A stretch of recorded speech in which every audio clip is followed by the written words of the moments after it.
First guest on the show today is, in a new title, in a new role. He's the president of Henry Ford Health. He's in charge of all the doctors at Henry Ford Health. Previously president of Jackson Health Network, vice president of population health at Henry Ford. Dr. Courtland Keteyian, welcome to the show. Thank you. Nice to see you, and congratulations on your new position. Yeah, it's the physician network, so that's how we do. It's how we kind of manage everybody who is both employed by Henry Ford, and then we have folks that are, I would say, aligned with us, who are independent physicians in the community. Oh, wow. And we can all be together and do our contracting and our quality, and I think the work that increases the value of the care we deliver. That's all within the clinically integrated network. So I took over that role just recently. How many physicians fall under that umbrella? Yeah, so there were, within Jackson Health Network here locally, we had about 1,000 providers, and then around 150,000 lives that were attributed to our network. So for the whole system now, it's over 4,000 providers and about 400,000 patient lives. So we're getting close to about like 5% of the population of the state. Wow, that's amazing. Is within, yeah, is and within it's this just network. growing Yeah. too. You've got Yeah. so many cool things happening in Detroit, for example. Yep, it's very exciting. Yeah, well, congratulations. Yeah, thank you. And it's summer, so we kind of think that some of those communicable diseases that happen when people are closed up and close to each other kind of go away, but that's not the case. Yeah, it's not. And actually, we've actually seen, we have this like really good information on what happens with COVID. And we see typically two like spikes per year now. So we get one in the winter, where people are all close together, right? Huddled sort of in warm weather, or in cold weather rather. And then the same thing happens actually in the summer. So people are together in the summer in like air-conditioned buildings. Also, we see a lot of summer vacation travel, and people on airplanes are close to each other. Oh yeah, the airplanes. Get it that way. Yep. So they're still really good. We just, I think, kind of historically think that it's wintertime where there's more things spreading around, but it's really not the case now. We get these kind of biphasic upper respiratory disease seasons, and it's still smart if you're going to be on a plane to put a mask on. It provides protection. I'm going on a plane this week. Yeah. I'm going to wear a mask. Yeah. And I see it, every once in a while you're at a place, where I see it a lot is people that work in like retail and food service. I say that all the time.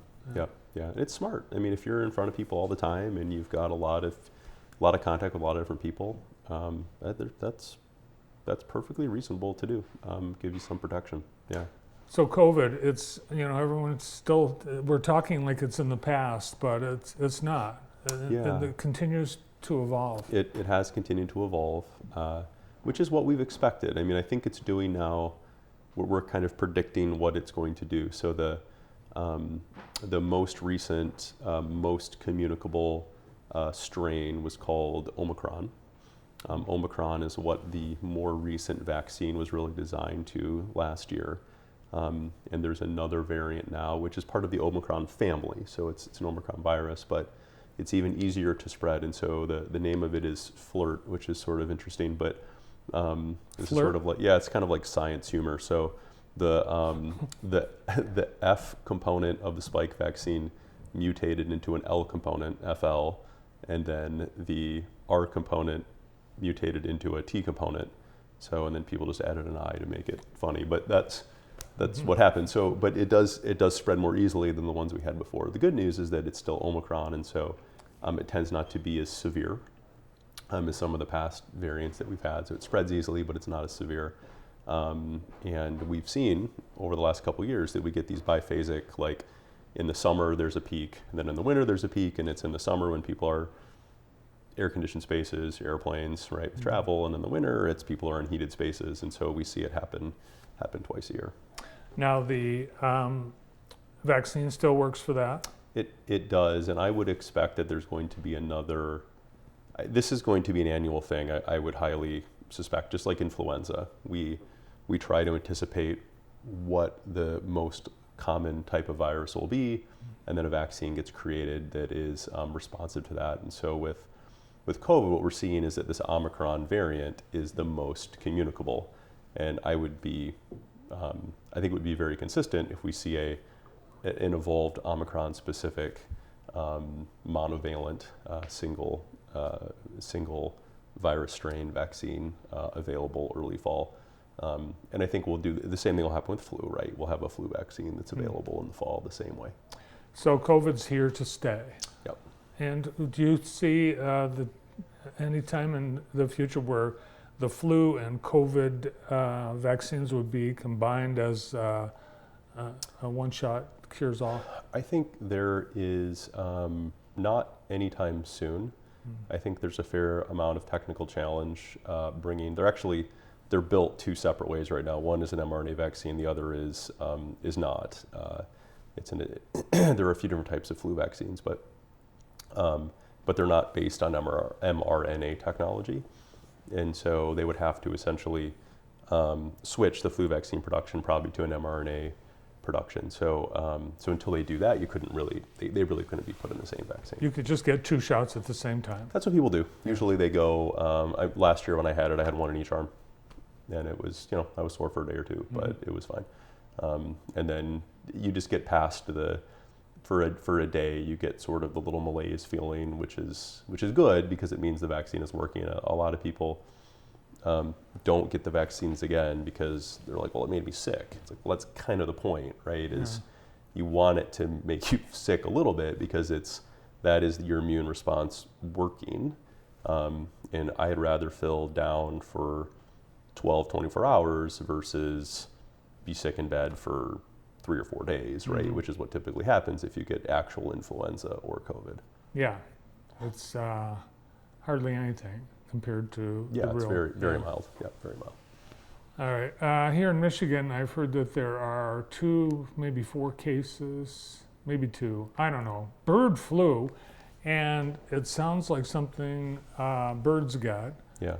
But people can get it. People can get it too. This is something we've known about for a long time. That you can get birds that infect people, and the concern is that you can get the virus just like COVID can mutate, right? That bird flu, typically it's H5N1. Is people will hear that that naming convention. And that you could get a mutation of the H5N1 that would make it transmissible between people. Right now it's not. It really just is transmitted actually from birds to people or from livestock. So the more of those cases, there's been 3 cases that have been cows that have been transmitted to people. And in Michigan, we actually have a surveillance system that is routinely testing some dairy farmers and also poultry farmers, and also those animals to see if the virus is circulating within those groups. So that's actually how the cases. There was a case. It was like 2 weeks ago now that there was a case caught in a Michigan dairy farmer, so it's definitely it's a potential concern. The thing that's probably the most important at this point, kind of like public health message, is that what has been found, there was a study that was published about a week ago in the New England Journal where they took milk that came from an infected cow herd, and the milk has live virus in it. No. So if the milk is pasteurized, that kills the virus. If the milk is not, you are drinking infected with flu milk, and the researchers took that milk and gave it to mice, and the mice became sick very quickly. Actually. Really? Yep. Wow. So you shouldn't drink raw milk. You shouldn't anyway. drink raw milk anyway. There's a large, well, I don't know, define large, but there is certainly a cohort of people that prefer raw, unpasteurized milk. They're in Jackson County. There are people here that drink raw milk, and H5N1 aside, there are significant risks from a infectious disease standpoint of drinking raw milk. And there's no evidence to show that there's any change in the nutritional value of milk when you drink it pasteurized versus unpasteurized, but it is killing potential infectious agents when it's heated through pasteurization. So that is a really important thing, that people really should not be drinking raw milk. There's the estimate is that roughly 20% of the country's milk supply at this point is infected with H5N1 based on the prevalence of the virus. So drinking raw milk almost certainly will expose people to H5N1 at this point. So it's not a safe thing to do. Really need to be drinking pasteurized milk. And the other thing is, pasteurized milk that's been treated typically has vitamin D supplementation added, and so we're more likely to absorb the calcium, which is part of the benefit of the milk, if it's supplemented with vitamin D. So in people living in Michigan, we don't always have the highest vitamin D levels because we're not outside all the time and getting sunlight, which helps create that active form of vitamin D. So this is a really it's really interesting. The study was very interesting. But yeah, drinking raw milk is a significant health risk, and people really should not be doing it.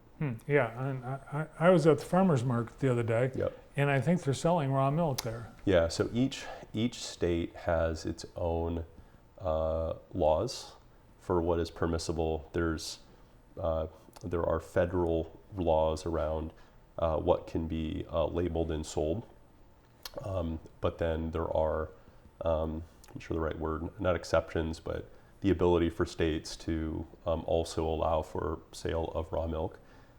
Certain states do that. Michigan is one of them. And so people do sell raw milk in Michigan, but it creates potential health risks. Wow. All right, so the bird flu we've been hearing about, they like destroy the whole flock if they find it. They have to call the entire flock. Yep. Yeah. And same with the cows, if they find it in the cows. So that's a little different, but generally speaking, yes, they end up calling the herd. So it's a large expense, obviously, for the farmers to have to deal with this. Wow, which will translate to your consumer pocketbook. That's true. Yeah, that's absolutely true. So. All right, well, while we're on the subject of viruses that we thought went away, I understand that monkeypox has reared its... It's just, this is the summer of viruses that won't go away.